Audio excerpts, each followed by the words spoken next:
itutuloy ko po ang part 2. Mga kapatid, ang pinag-uusapan po natin ay how to receive divine healing. Ito pong istorya na ito, dito po tayo kukuha ng karagdagang another 3 keys o 3 lessons how to receive our divine healing. Last Sunday, diniscuss ko lang po ay 3. Ngayon, another 3. Maaaring sa Sunday, sa ibang Sunday, ay another na naman. So, unti-unti po natin pinag-aaralan. Amen? Ang istorya po na ito ay very familiar sa atin. Babasahin po natin muli para po ma-review. Pero, let's read this passage with understanding. Basahin po natin na may pangunawa. Huwag lang po natin basta basahin, kundi unawain natin. Dahil dito po, makukuha natin yung biblical principles how to receive your divine healing.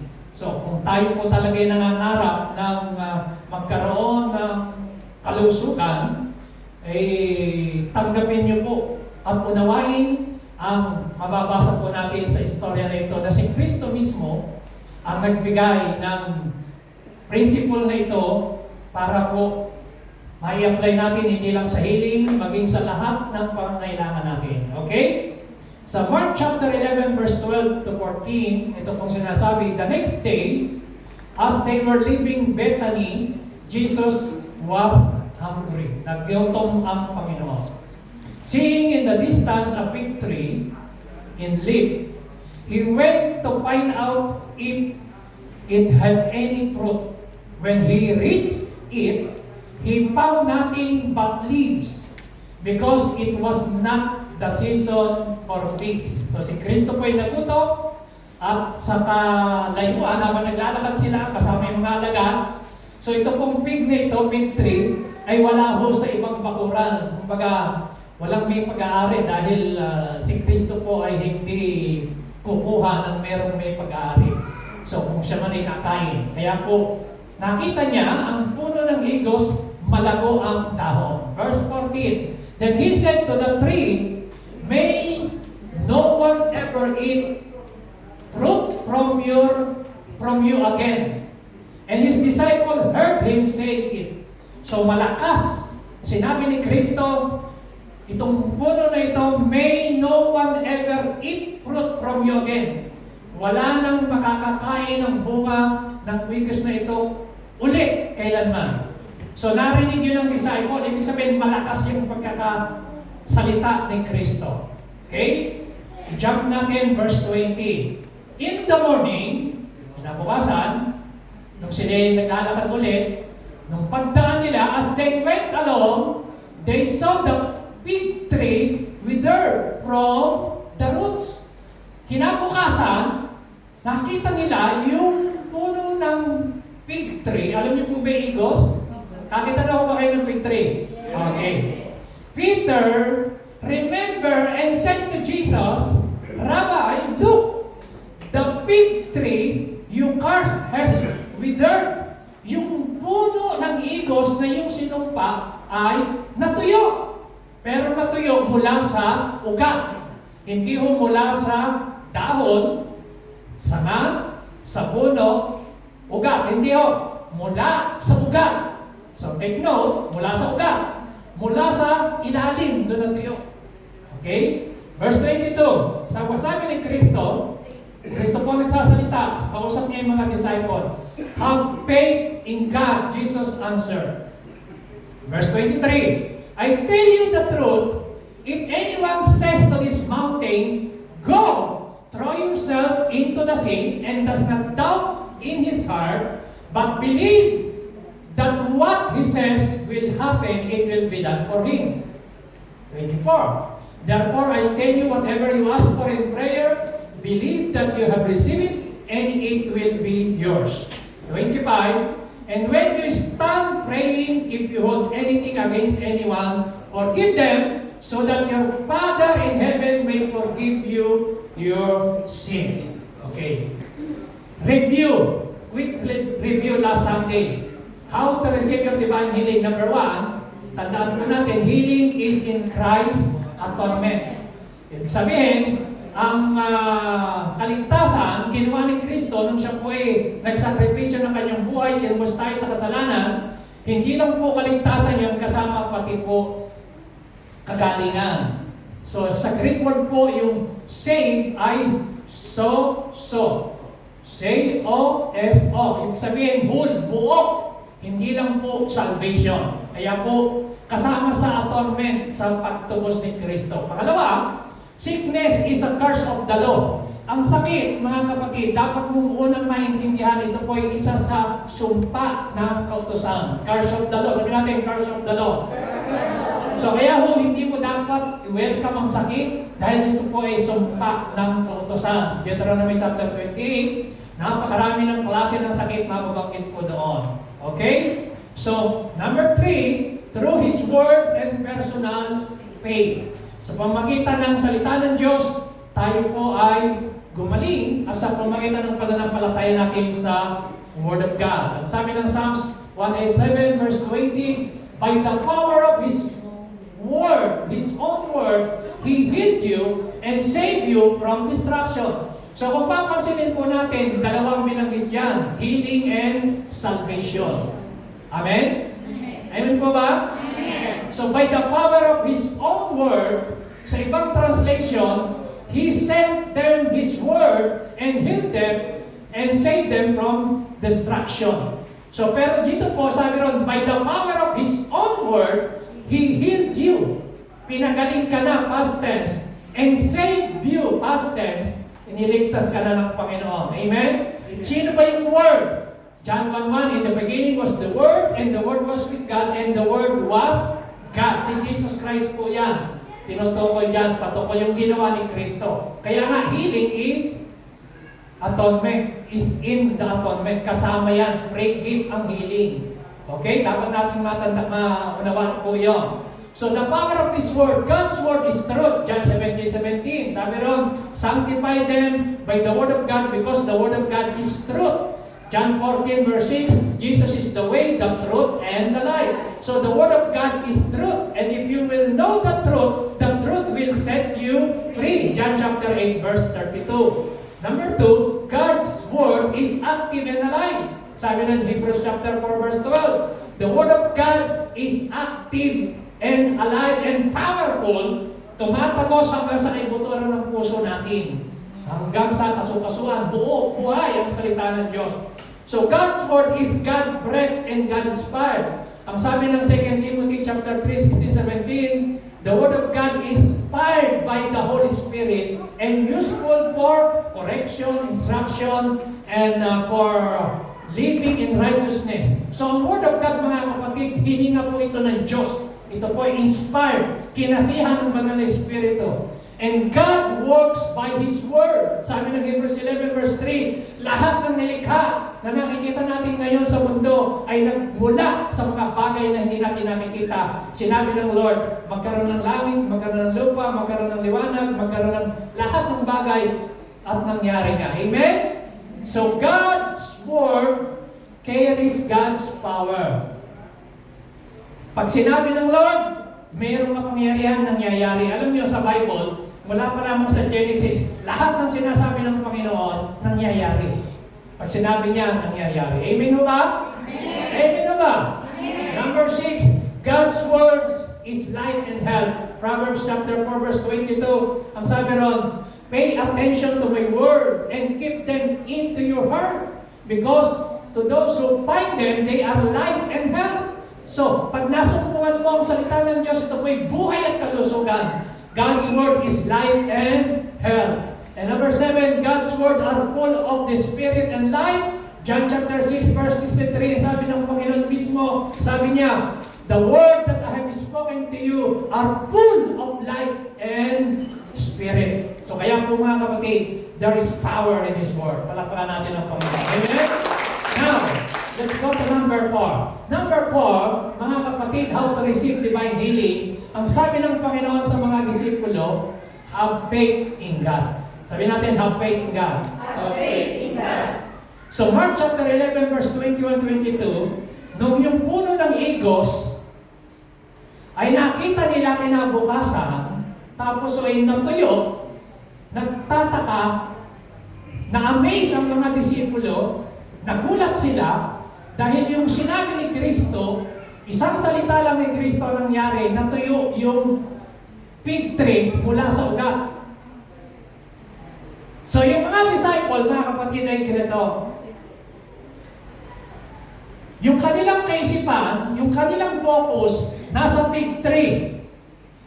Pero, sabi ng Panginoon, dahil sabi ng mga disipulo, Teacher, look, the fig tree you cursed has withered.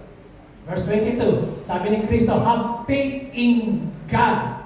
So mula sa fig tree, na-focus ng mga disciple, ipinaling ni Kristo ang kanilang focus sa Diyos.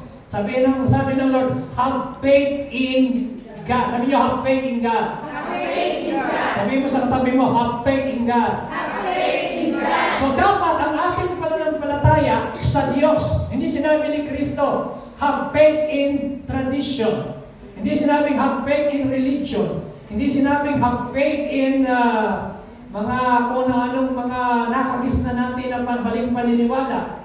So ang sabi ng Bible, have faith in God. Sa Greek word yan ay have the God kind of faith. Magkaroon ka ng pananampalatayang kamukha ng sa Diyos. So kailangan, kasi po lahat tayo, meron po tayong natural faith. Example, tingnan niyo po.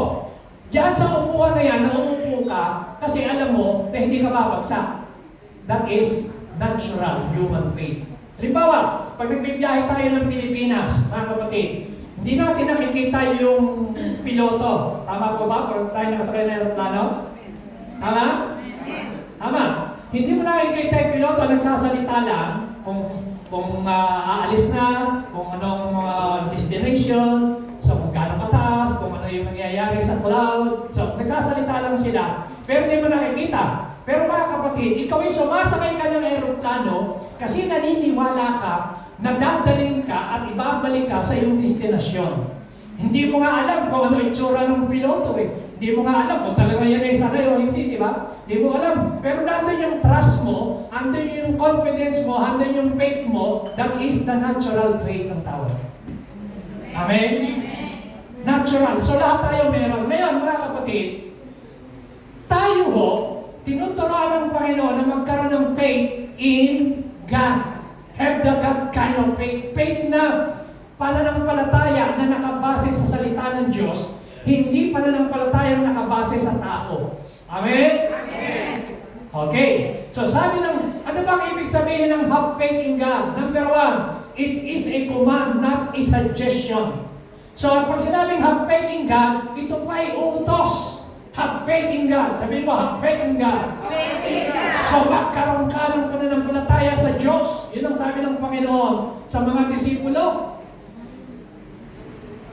Yung nakita niyong nangyari sa Igos na yan, pinatutunayan lang na God is powerful. Amen? Yung nangyari sa puno ng Igos, pinatutunayan lang na nothing impossible with God. Yung nakita niyo na yan, na nangyari na tayo ang puno ng Igos, pinatutunayan lang na ang Diyos is the Alpha and the Omega. Amen? Yung nakita niyo na yan sa puno ng Igos, pinatutunayan lang na He is the same yesterday, today, and forever. Yung nakita mo na yan sa puno ng Igos, pinatutunayan lang na kung mananampalataya ka, kung magkakaroon ka lang ng faith in God, nothing is impossible with you. Sabi ng Panginoon, yun ang ibig sabihin, have faith in God. It is a command. Hindi po ito suggestion. Hindi po ito pakiusap. Hindi yung, por favor, maniwala ka na sa Diyos. Hindi. Utos. Amen? Inuutosan tayo, mga kapatid, na magkaroon ka ng pananampalataya sa Diyos. Have faith in God. Sabi mo ulit sa katabi mo, have faith in God. Have faith in God. So, kinakailangan ang tunay na pananampalataya, mga kapatid, the object of your faith is God. Amen? Amen. Amen ba? Amen. Who is the object of our faith? God. Who is the object of our faith? God. So, kailangan ang object, ang pinakasentro ng iyong pinaniniwalaan ay yung sinasabi ng Diyos at ng Diyos. Alam niyo mga kapatid, mas matindi minsan ang tao, mas naniniwala pa sa tao kaysa sa sinabi ng Diyos. Ibigyan mo yung example. Halimbawa, may sakit ka. Pumunta ka ng doktor. Example lang. Nagpa-check up ka. Sabi ng doktor, meron kang sakit sa bato. Meron kang sakit na leukemia. May sakit ka na sa liver. May sakit ka cancer. So ngayon, naniniwala tayo sa sinabi ng doktor. Right? Bakit tayo naniniwala? Kasi nasa isip natin, nag-aral sila ng medical science, so nag-research sila, alam nila yung in-examine nila yung katawan natin. So kaya naniniwala tayo. Okay? Tama? Yes, everybody, lahat tayo naniniwala. Ngayon, hindi natin i-deny yung sinabi ng doktor, hindi tayo okay sa doktor, pero naniniwala ba kayo na meron kaya ang doktor at meron siyang hindi kaya na kaya ng Diyos? Naniniwala ba kayo na merong imposible sa kanila pero posible sa Diyos? Ha?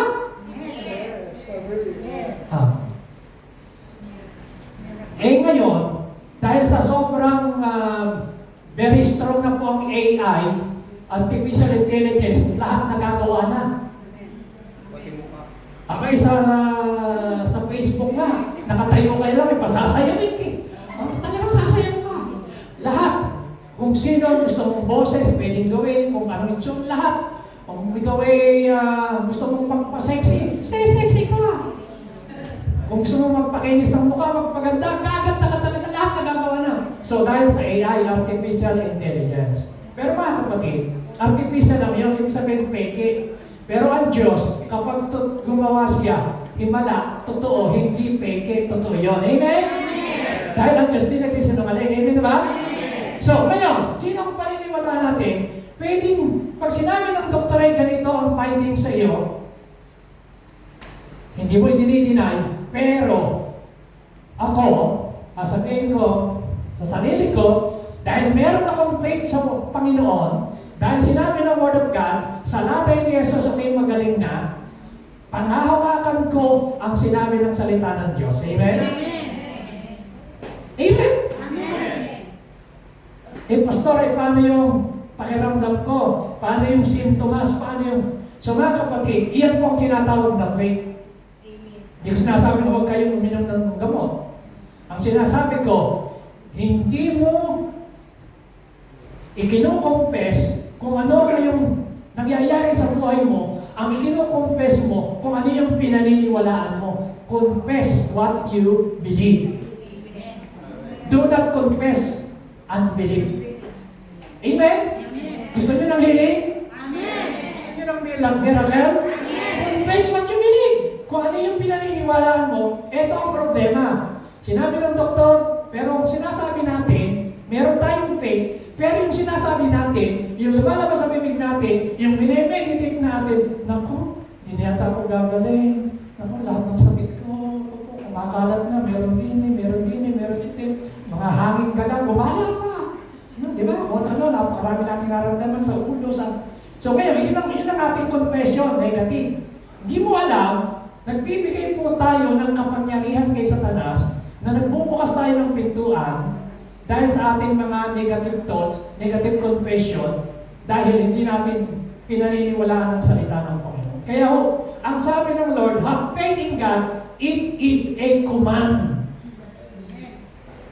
Amen?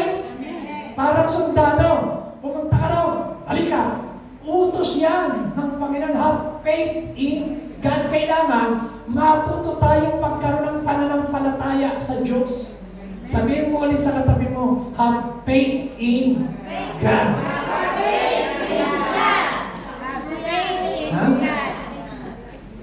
So nakapokus, mga kapatid, ang mga disciple, nakapokus doon sa fig tree. Dahil yun yung nangyari natuyo. So parang iniisip nila ng mga disciple, tingnan mo, wala talagang isang salita lang ni Kristo, natuyo. Pero ang sabi ng Lord, huwag kayo dyan, huwag yan ang pagtaka nyo. Dapat ang faith nyo, have faith in God. So, kinakailangan, ang pundasyon mo ay ang God. Amen? Pinakikita na dapat you are founded, you are rooted in the Word of God. Dapat ang pundasyon mo, kung gusto mo na huwag kang ma-shaken, magkaroon ka ng tinatawag na unshakable faith. Sabi niyo, unshakable faith. Unshakable faith. Kaya kailangan have faith in God. Sabi niyo, have faith in God. Kailangan, alam niyo po yung tinatawag na unshakable faith, yung faith na hindi ka madaling mag-doubt, hindi madaling magduda, hindi madaling mag-give up. Dapat, you are founded. You must be rooted in God. Amen? Ang tunay na pananampalataya, hindi nakabase sa pakiramdam. Ang tunay na pananampalataya, hindi nakabase sa nakikita. Ang tunay na pananampalataya, hindi nabase sa iyong mga naririnig. Ang tunay na pananampalataya ay nakabase sa Word of God, sa sinasabi ng salita ng Panginoon. When the Bible says, you are healed, you are healed. If the Bible says you are free, you are free. Amen. If the Bible says you are victorious, you are victorious. If the Bible says you are more than conqueror, you are more than conqueror. Hallelujah! Sabi mo, have faith in God. Number 2, speak to your problem. Very simple. Wala. Speak to your problem. Ano yung problem? Mountains. Kapatid, tingnan niyo po. Verse 23. I tell you the truth, if anyone says to this mountain, sabi niya, mountain. Tingnan niyo. Dito kayo tumingin. Yung fig tree, puno, medyo ano pa yun? Medyo simple lang. Tama ba? Hello, okay ba? Okay ba kayo? Yung fig tree, na topic nila, biglang nag-ship ang Panginoon sa bundok. Oh. Alam niyo na minimeditate ko ito, sabi ko, ibang classes talaga sila. Yung fig tree, pwede mo pang paniwalaan yan kasi pag natuyo ang ugat, talagang matutuyo. Imagine yung kahit na ba kayo na bundok? Siguro naman, ano? Ha? Dito ho may bundok, bundok ng Marbella. Ano sabi nyo? Pwede nyo ba akong samahang basahin ulit yung verse 23? Go! I tell you the truth, if anyone says to this mountain, go! Throw yourself into the sea, and does not doubt in his heart, but believe that what he says will happen, it will be done for him. Alam niyo po, diyan sa King James yan, 23 and 24, 4 na beses na nabanggit yung salitang says. Sabi doon, I tell you the truth. Pag sinabing I tell you the truth, pag sinabing I tell you the truth, sinasabi ni Kristo, totoo, verily I say unto you. Hindi ka dapat magduda. Pag sinabi ng hari, hindi mababali. Ano ibig sabihin? I tell you the truth. Totoo yung sinasabi ko sa iyo. Sinimulan niya, I tell you the truth. Amen? Ibig sabihin nun, hindi ako nagsisinungaling. Amen? Sabi ng Bible, God is not a liar. Hindi katulad ng tao. Pag nangako, nakapako, nagsisinungaling. Pero ang Diyos hindi nagbabago ng kaisipan. Sabi ni Lord, I am the Lord, I do not change. So, hindi siya nagbabago ng pag-iisip. Pabago-bago. So, sabi dyan, tingnan nyo, I tell you the truth, if anyone says, sabi niyo, if anyone says, ilakas niyo po, if anyone says, saan? To this mountain. Okay, mga kapatid, intindihin po natin ito. Tingnan nyo, dito po kayo tumingin sa akin. Ang lesson dyan, ang sino mang magsabi sa mundo, alam niyo yung mountain, speak of problem, mga sakit, mga karamdaman. Ang sino mang magsabi sa mundo na ito, lumipat ka at lilipat pag hindi ka nag-alinlangan sa iyong puso. Eh ganito po tayong magsalita. Kapatid, magaling tayo. At ganito tayo eh. Hindi natin kinakausap yung mundo, sinasabi natin yung bundok sa Diyos. Hindi natin kinakausap yung problem, kundi sinasabi natin yung problem natin sa Diyos. Ganito tayo mag-pray. Lord! Nakikita niyo naman po yung sakit ko, pagalingin niyo po ako, maawa ka na sa akin. Yan po ay walang bisang panalangin. Hindi effective na prayer yan. Lord! Nakikita niyo naman ang sitwasyon ko, Panginoon, dami kong sakit, dami kong naramdaman, pagod na ako, nangihina na ako, hindi ko na kaya. Hipuin niyo naman po ako, Panginoon. Maawa ka na sa akin. Hindi mo kinakailangang makaawa sa Diyos. Ang sabi ng Bible, ulitin po natin. Sabihin niyo po, if anyone says to this mountain, so kinakailangan, ikaw ang magsalita. Hallelujah. Kinakailangan ikaw ang mag-utos, kausapin mo yung bundok. Anong pinakikita dyan? Ganito yun. Kung ikaw ay sinabi ng doktor, meron kang rayuma, speak to your problem. Ang ibig sabihin, speak to your sickness. Amen? Anong pangalan ng sakit mo? Pag sinabi ng doktor, meron kang sakit sa kidney. Ito yun, speak to your kidney. Kidney, I am the temple of the Holy Spirit. My body is the temple of the Holy Spirit. I command every internal organ in my body, especially kidney. I speak to you. I command you to be healed in Jesus' name. Be restored, kidney, in my body. Yun ang ibig sabihin nun, speak to this mountain. Eh tayo po, ginagawa po natin, sa halip natin i-command, sinasabi natin sa Lord yung problema mo. Eh alam niyo Lord yung problema, sabi ng Bible, sa Matthew chapter 6, hindi mo pa raw sinasabi ang iyong kailangan. Alam ka ng Diyos. Sabi sa Buka Bisaya, hindi mo ka pa humihingi. Alam ka ng Diyos. Sabihin niyo Lord, Lord, sabi parang ina-update natin si Lord, Lord, baka hindi mo alam. Itong si Lord, alam ko. God is all-knowing. God is all-powerful. God is omnipresent. Kung mag-pray tayo muli, dahil yan ang nakagis na natin at narinig natin minsan mga katuwa, na alam niyo ang totohanan, you have the power and you have the authority to command. Sabi mo sa sabi mo, you have the power. You have the authority to command. So, kaya nga, speak to your problem. Sabi mo, speak to your problem. Alam niyo, pag-gising mo sa umaga, pag nagsalita ka, halimbawa, gumising ka sa umaga, ano?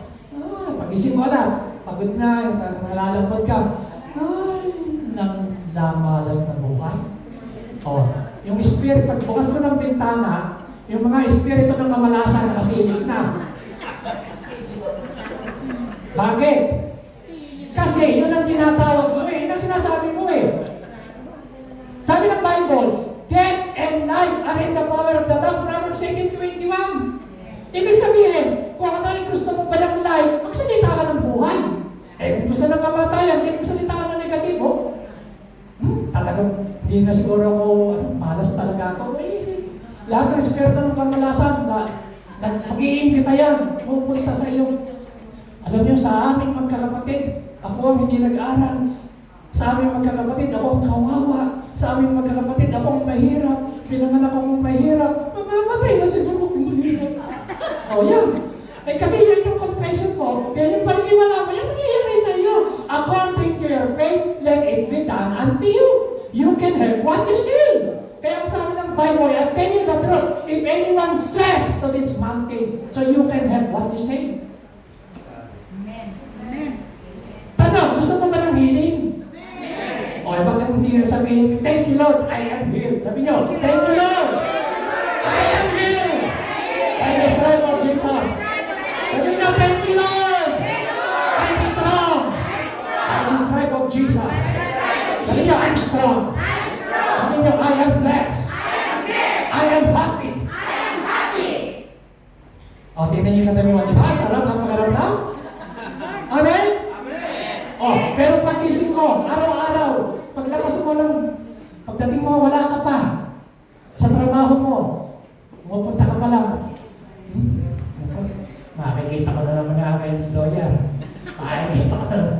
Nako, nakaka-depress. Nakaka-oppress. Wala na akong tinatamad na ako. Ayoko na. O, anong tinatawag mo? Sabi ng Hebrew, Biblical, ha? Romans 4:17, sabi doon, tinatawag ni Abraham ang mga bagay na wala pa, na haya na dumating. From nothing to something, tinatawag niya. Kaya kung iba sila ng tapagan eh. Dati ang pangalan ng Sarah, Sarai. Dati ang pangalan ng Abraham, Abram. O bakit nila iniba? Kasi yung Sarah, ama ng ina ng maraming bansa, yung Abraham, wala pa yung anak nila, nagtatawagan na sila. Sarah, kakain na. Yes, Abraham. Ibig sabihin nun, ama ng maraming bansa, pero wala pa si Isa. O, di dumating si Isa after 25 years. So mga kapatid, gusto ko maintindihan nyo, itong principle dyan, totoo po yan. Speak to your mountain. Speak to your problem. Pag wala kang pera, ano gagawin mo? Magtrabaho ka. Maghanap. Tapos, huwag kang magsalita ng, malas talaga ako. Hindi ako makakakita. Hindi. Baliktarin mo. Kailangan ang i-meditate mo yung Word of God. Kasi po, si Satanas ang naglalagay ng negatibong isip sa tao. Kaya nga sabi ng Bible, sabi ni Paul, kinakaptivate ko ang aking kaisipan na tumalima kay Kristo. Kasi yung pag-isip natin ay negative. Pag negative, yun yung lalabas sa bibig mo. Amen? Kung kayo nakaka-relate, palakpakan natin sila. Sabihin sa kapag mo, parang ikaw mo. Parang tayo na, hindi ba? So mga kapatid, dapat na maintindihan natin, speak to your problem. Pagka umaatake ang problema sa bahay mo, sabihin nyo, I am the head of this house. Lahat ng problema sa bahay ko, pinapalayas ko in Jesus' name. Lumayas ka. Pupunta yan sa mga kapitbahay niya. Kasi, tingnan niyo po yung demonyo, nung pinaalis ni Jesus Christ, yung nandun sa inaalihan ng demonyo na nasa sementeryo, pumunta sa baboy. Naghahanap kasi sila ng bad spirit yun naghahanap ng mamasukan. Kaya pagka doon sa bahay nyo, may nakalagay doon na signboard, demon spirit not allowed in this house. Aba. Ibig sabihin nun, may gumagamit ka ng authority and power. Ay, alam ni Satanas yun. Not welcome. Eh, kumisa kasi tayo, sabi, di ba, administrasyon ko, kung may kumakatok sa bahay mo, may dalang basura. Pag bubuksan mo, may welcome mo, siguro sabihin mo, kumakatok mo, ano yan, basura. Ano mo na basura? Tatapon mo sa bahay mo. Sabihin mo ba, halika, welcome, magkabit tayo. Hindi, siguro pumapasok pa lang. Basura, labas! Di ba? Magagalit ka, baka may kasama mong padyak, galit ka. So, ganun ang ibig ko sabihin mga kapatid. Kung naiintindihan mo na sickness is a curse, tandaan niyo po, sickness is from the devil, not from the Lord. At gusto kong sabihin sa inyo na healing is a gift from God. Libre yan. So, dapat naiintindihan mo. Pag may sakit sa katawan mo, alam kong i-welcome, sabihin mo, sakit, lumayas ka sa aking katawan. My body is the temple of the Holy Spirit. I am healthy. I am strong. Amen. Sabi niyo, I am healthy. I am strong. Wala ko tayo may faith confession. Dinideclare mo kung ano yung sinasabi mo. Kasi death and life yan eh. So yung faith mo, dinideclare mo mga kapit. Bibigyan ko kayo ng example. He did not say to speak to God about the mountain. Speak to our problem and command them to respond to God's power. So through a word of command is spoken over your faith. Okay, bigyan ko ng example. Yung may ketong, tinanong mo si Kristo. Yung may ketong, sa Bible ho, pagka may ketong, walang kagalingan yan, incurable disease sa Old Testament. Ang katumbas noon, walang incurable, walang cancer. Lumapit sa Panginoon. Sabi niya, Lord, gusto niyo po ba akong gumaling? Kung kaya mo, pwedeng mangyari. Ito sa may Kristo kayo pumasa. Jesus raised up his hand and touched the man. I am willing, he said, be clean. Immediately, he was cured of his leprosy. Hindi kulang niya, hindi pinag-pray ni Kristo. Amen? Amen ba? Amen? Basahin niyo yung Bible, hindi niya pinag-pray. Anong ginawa? Hindi po. Sabi niya, I am willing. Ito ang problema. Marami kasing taong may sakit, ang paniniwala nila, yung sakit nila, will ni Lord. Mali yun. Ay, nagkakasakit ako kasi may tinuturo ang Diyos sa akin eh. Eh, kung may tinuturo ang Diyos sa iyo, bakit ka nagpapadoktor? Hindi, hayaan mo, turuan ka ng turuan. Huwag ka na magpadoktor. May tinuturo pala si Lord sa iyo eh. Sabi, huwag kang uminom ng gamot, huwag kang magpadoktor para yung pagtuturo ni Lord, di ba matapos? May tinuturo pala eh. Di ba? So, kailangan i-destroy natin yung mga maling paniniwala ang muna sa kaisipan. Ngayon, sabi ng Lord, I am willing. Sabi niyo, I am willing. I am willing. So, kung meron na willing na ikaw ay maging healthy, na ikaw ay gumaling, si Lord! Amen. Kaya nga namatay siya sa krus, sunamba ako sa krus, gusto niya maging healthy tayo eh. Amen. Ngayon, Pastor, bakit ako nagkakasakit? Bakit dumadami ang sakit? Maraming may mga reason. Limbawa, ang kaaway, nagkakaroon ng sa'yo ng authority and power pag binubukas mo yung pintuan, pag nakikikooperate ka. Nag-a-agree ka. Limbawa, nakita niya every Sunday, kung kailang Sunday, bigyan ko nga ito ng sakit para huwag mag-church. Sabihin ni Satan. Tapos ikaw naman, pagdating ng Sunday, ko nga ba pag tuwing Sunday, may nararamdaman ako. Sabi ni Satanas, okay, click. Kasi, nakikooperate ka, ikinumpes mo, sinabi mo, kaya yung demonyo ng sakit, every Sunday, maabang na sa'yo. Yes, that's true. Ha? Amen? Eh, pero kung alam yung word of God, ang sakit, hindi kalungan ni Lord. Tinan yung ginawa ni Kristo, hindi po lang, sinabi niya, He said, be clean. Tapos ang laban. Tapos, gumaling na. Ano sabi ron? Immediately, he was cured. Palakpakan natin si Lord. Amen? Immediately.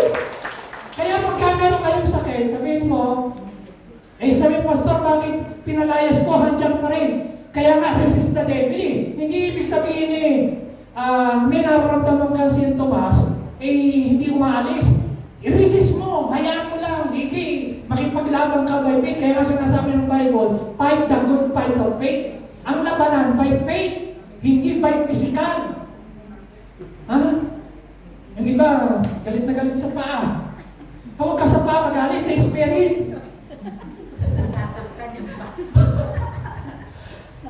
Huwag mong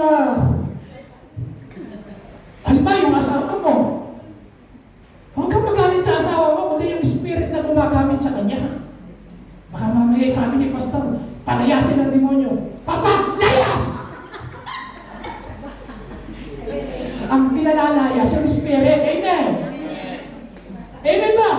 So, kung ka magalit sa spirit, we wrestle not against flesh and blood. Ang kalaban natin, hindi yung biyanan, hindi yung ating employer, hindi yung ating mga katrabaho, hindi yung ating kaibigan, hindi yung ka-church, hindi yung tao. Ang kalaban natin is spiritual. So ngayon, ginagamit ni Satanas yung circumstansya. Ginagamit niya yung sitwasyon, ginagamit niya yung mga pangyayari. Kaya kung ikaw ay may discerning of the Spirit, alam mo, hindi ito sa Diyos. Palalayasin ko ito sa pangalan ni Jesus. Amen? Sabihin mo, use your authority. Use your authority. Amen. Example, yung mother-in-law ni Pedro may sakit. Anong sakit? Lagnat. Sabi ng Bible, Jesus left the synagogue and went to the home of Simon. Now Simon's mother-in-law was suffering from a high fever. Matindi lagnat. Ano nangyari? They asked Jesus to help her. Ano ginawa ni Kristo? Verse 39, kayo pumasa. Go. So, everybody. And rebuke the fever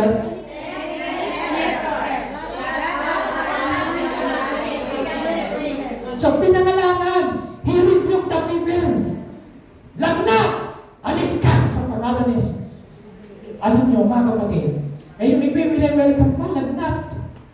Lagnat lang yan. Sabi nila. Pero hindi mo alam, yung lagnat, pwedeng lumala. Kaya lagnat pala, yung iba naman naglalagnat-lagnat lang.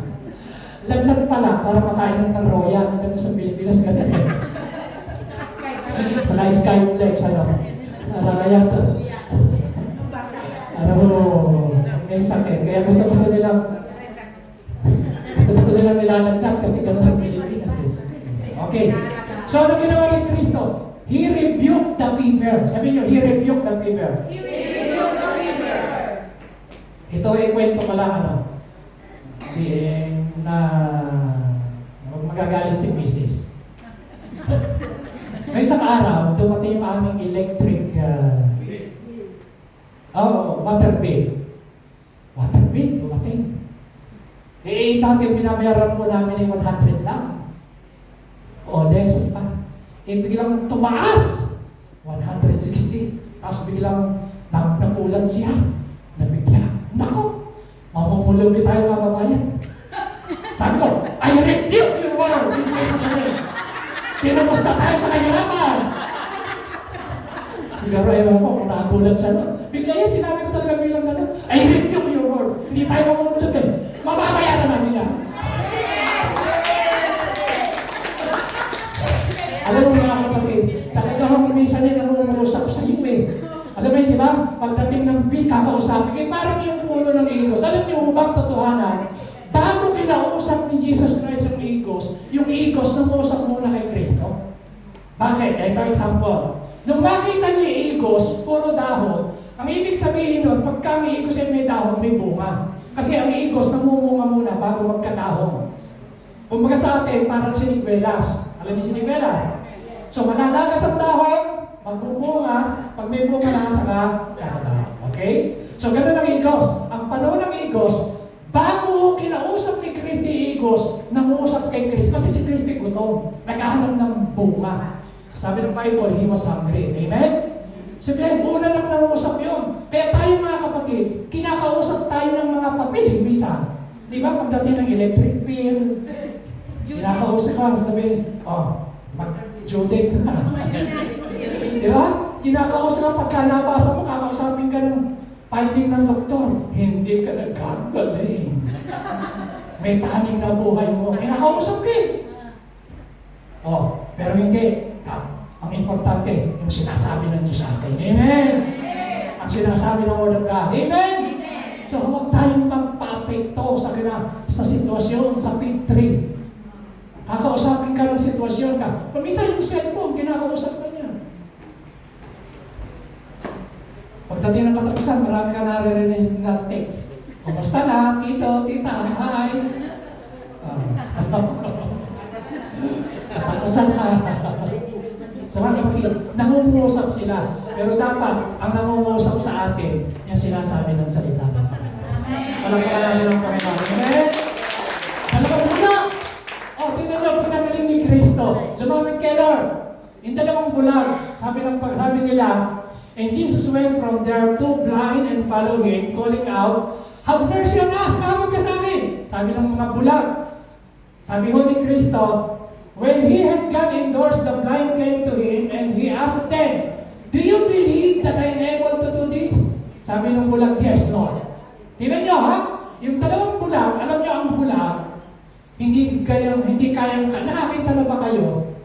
Mga kapatid ha, nakakita na ba kayo ng bulag na inopera na nakakita? Meron tinatawag na transplant of the heart, pero yung mata, yung bulag, wala pa akong nakakita ng bulag na tinanggal ang mata, tapos binigyan ng mata. Meron AI, pero yung realidad, wala. Kasi incurable yun. Meron po, Pastor. Meron. Yung Soto. Meron? Nagagawa na pala ngayon yun? Tinanggal, tapos pinalitan? Meron na nangyayari ngayon. Okay, so dahil dahil sa pag-aaral, na-improve na. Okay? So kung merong transplant of the heart, merong kidney meron na palang nangyayaring sa mata ngayon. Ngayon, tingnan niyo po, ito yung maganda. Ito ang sabi ni Kristo, verse 29. Anong ginawa niya? Pinag-pray ba niya? Anong sabi ni Kristo? According to your faith will be done to you. Hindi niya pinag-pray. Sabi niya, o sige, makakita ka na. Alam niyo mo, makakita ka ayos sa inyo. Ganun lang. Hindi ba, naiisip niyo ba yan mga kapatid? Hindi ba tayo napakatinding panalangin na, napakatinding fasting and prayer, pero hindi ko magaling. Pero bakit si Kristo? Kasi si Kristo, alam niya, meron siyang authority and power. Amen? Inuutosan lang niya. Kaya ganun din kayo, anak tayo ng Diyos. Amen? Huwag niyo sasabihin, sapagkat ako'y tao lamang. No! Hindi ka simpleng tao. You have the Word of God. You have the Holy Spirit. You have the power of God. You have the authority, delegated authority from the Lord. Hindi ka simpleng tao. You are the sons and daughter of God. Amen. Hindi ka simpleng tao, may power. Great, kaya nga sabi ng Bible greater is He that is in you than Satan that is in the world. So according to your faith, sabihin mo, according to your faith, let it be done unto you. Yun pong, natatandaan niyo po yung tinuro ko, ito po tinuro ko last Sunday. Diba? May anak siya. Yung anak niya nasa bahay, dying. Sabi niya, Lord, punta ka sa bahay, magaling na anak ko. Alam mo, sabi ng Panginoon, go back home. Your son is healed. Magaling na. Umuwi yung tatay. Pagdating, magaling na yung anak niya. Hindi na pinuntahan ni Kristo, hindi nilehas, hindi pinag-pray. Sabi lang ni Kristo, go back home. Your son is healed. Yan, John chapter 4 verse 15. So mga kapatid, there is power in your confession. Lalo na, anak ka ng Diyos, meron kang authority and power. Amen? Amen? Amen? Mag-iingat po tayo. Yung pong lalaki, 38 years na may sakit, nasa pool. Imagine, 38 years. 38 taong pinahirapan ng sakit. Na-encounter niya si Kristo kasi po, alam niyo yung pool of Bethesda, pagka kinalakaw ng angel, bumababa ang angel, pag may kumalakaw sa tubig, lahat ng may sakit ng uunahan. Kung sino maunang lumusong, gagaling. Alam niyo, meron daw isang tao na inabot ko ng 38 years. Invalid siya. Dumating si Kristo. Sabi niya, when Jesus saw him lying there, learned that he had been in this condition for a long time. Alam niyo mga kapatid, meron ka na bang mahabang panahon na kondisyon na parang nawawala ka na ng pag-asa, may sakit, may karamdaman tayo. Alam niyo po ito, 38 years. 38 years. Ha? 38 years. Alam niyo ginawa ni Kristo? Verse 8. Jesus said to him, get up, pick up your mat. 38 years nakahiga siya sa kanyang mat. 38 years. Tingnan nyo ha, ito yung side. Okay, tingin kayo. Dati, yung mat na yun, siya yung buhat-buhat, dala-dala siya nung kanyang mat. 38 years. Nakahiga siya siguro, payat na payat, may sakit, namumutla. Dahil 38 years may sakit. Sabi niya, nung dumating si Kristo, kasi nauunahan ako Tumatayo pa lang ako, pag kinalaw ako ng anghel, nauunahan ako, gumagaling na sila. Ako, hindi ko galing-galing kasi lagi siyang nauunahan. Alam niyo sabi ni Kristo? Jesus said, get up, pick up your mat and walk. Tumayo ka! Get up! Alam niyo, tumayo! Pick up your mat, tiniklop, mat. Buhatin mo. Dala-dala niya. Na-imagine nyo? Dati rami 38 years. Humihiga siya sa problema. 38 years siyang nakahiga raw sa sakit at karamdaman. 38 years, parang wala na siyang pag-asa. 38 years, namumutla. 38 years. Pero baliktad, sabi ni Kristo, tayo! Get up! Sabi niyo, get up! Everybody, sabihin niyo po, get up! Get up! Pick up your mat! Pick up your mat! And walk! Tumayo ka! Tumayo! Buhatin na higaan!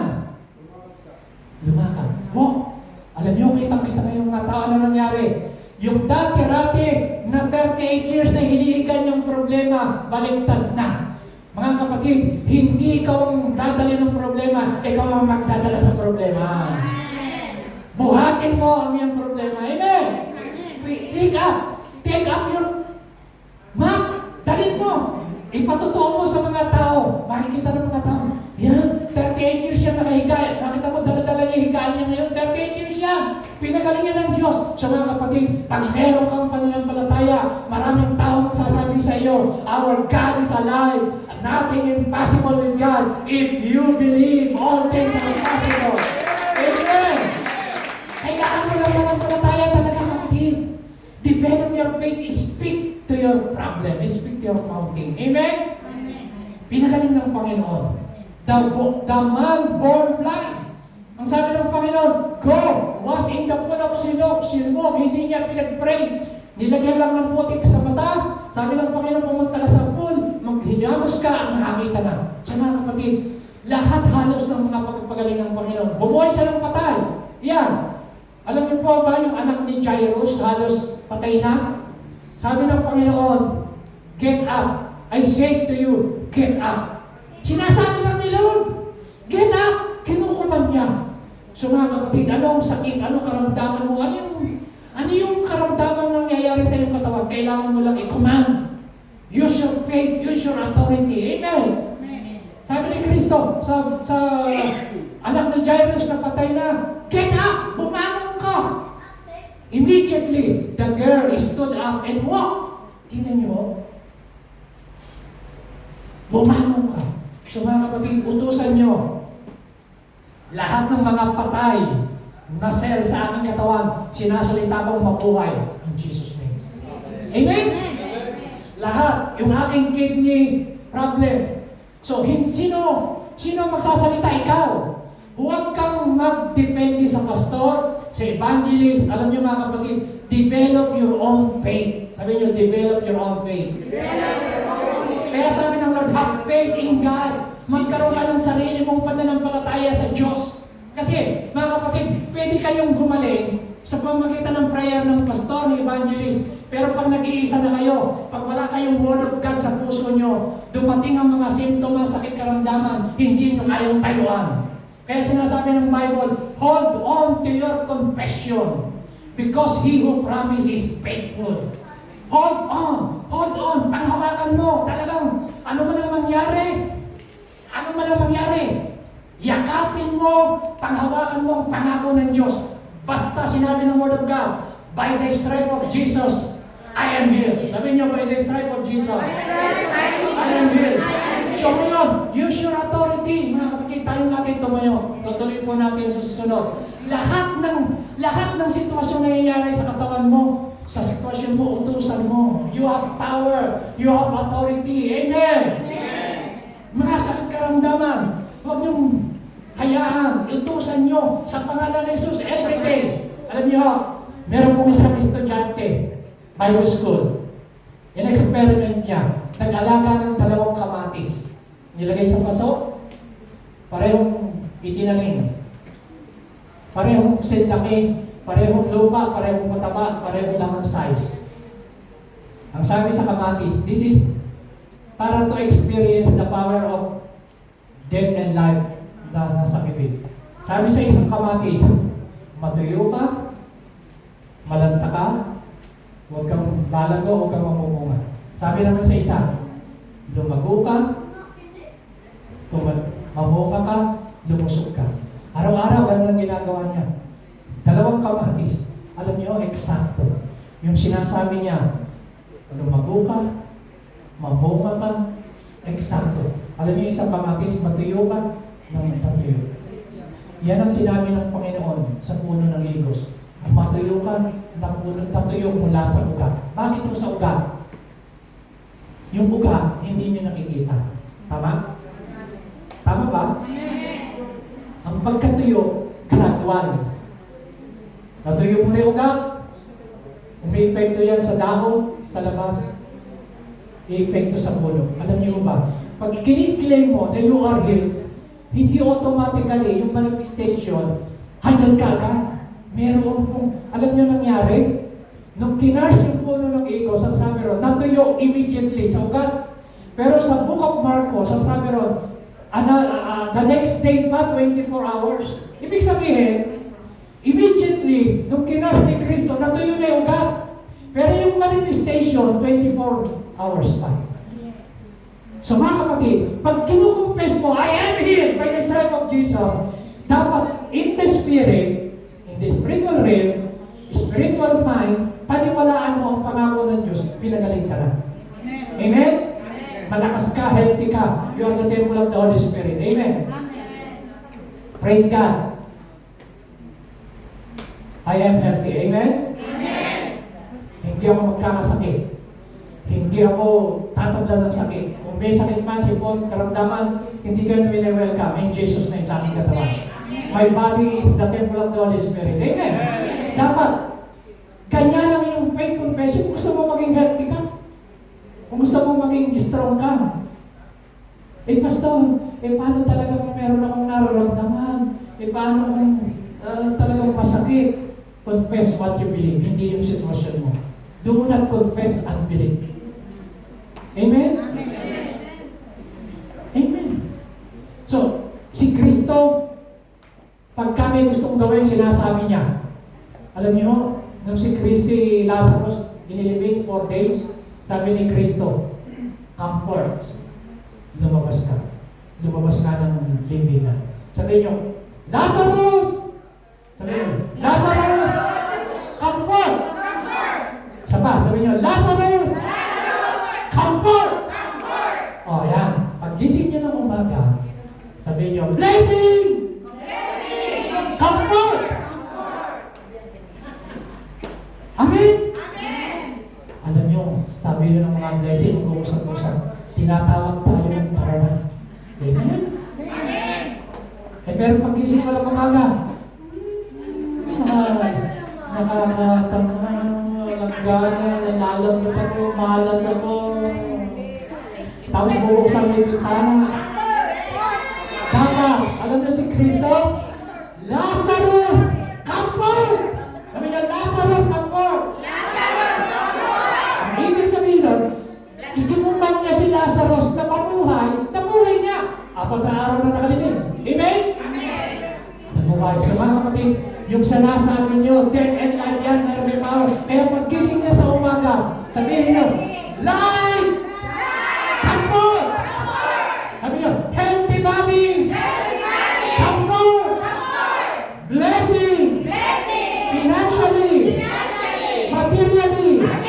Come forth! So dapat, ganyan tayo. Amen?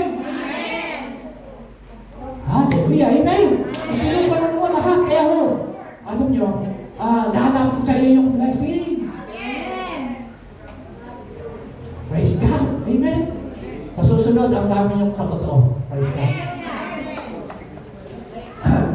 Marami po akong istorya yan sa Bible na nasa natin. Pero ikakat ko, tutuloy po natin.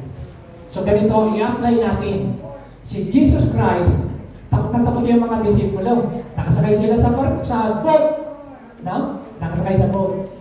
Sabi ng mga disipulo, takot na takot. Ginising. Panginoon, di ka ba, wala ka magpakialam mo, lumog na tayo. Binabagin na tayo. Alam niyo, sabi ni Kristo, inutusan yung hangin. Hangin! Tumahimik ka. Alon! Pumayapa ka. Tumahimik. Alam niyo, hindi lang si Kristo inuutosan pati hangin, pati alon. Kaya kapag sobra na ang alon ng problema niyo, sabihin niyo, problema! Tumahimik ka. Wala ka na karapatan sa aking pamilya. Amen! Amen! So dapat alam niyo yung authority mo. Utusan niyo, pumayapa. Hindi, salit na. Pumayapa utusan natin, ikaw natin, dapat alam niyo yung authority mo. Amen! Ganyan si Kristo. Takot na takot yung mga disciples, tinawahan niya ng faith. Alam mo sabi ni Kristo? Hangin, tumahimik ka. Alon, pumayapa ka. Sumunod. Tapos alam niyo mga disipulo, nagtaka sila, sumamba sila sa amin. Ibang klase, pati hangin. At sino ang nakapagoto sa hangin? Wala. Si Kristo, may power. So alam niyo mga kapatid, tayo po ay may authority. Amen? Sige po, tayo panalangin. Lord, salamat po sa oras na ito. Hallelujah. Mga kapatid, Lahat ng mga may sakit, may karamdaman kung ano yung pangalan ng sakit niyo, kung ano yung sinabi ng doktor, speak to your problem. Rebuke and command. Huwag mo may pumayag. Use your authority. Anak ka ng Diyos. Meron kang delegated authority galing sa Panginoon. May power. Luke chapter 10 verse 19. Luke chapter 9 verse 1 and 2. Meron kang authority and power. Hallelujah. Oh, hallelujah. Taas natin ang ating kamay. Hallelujah.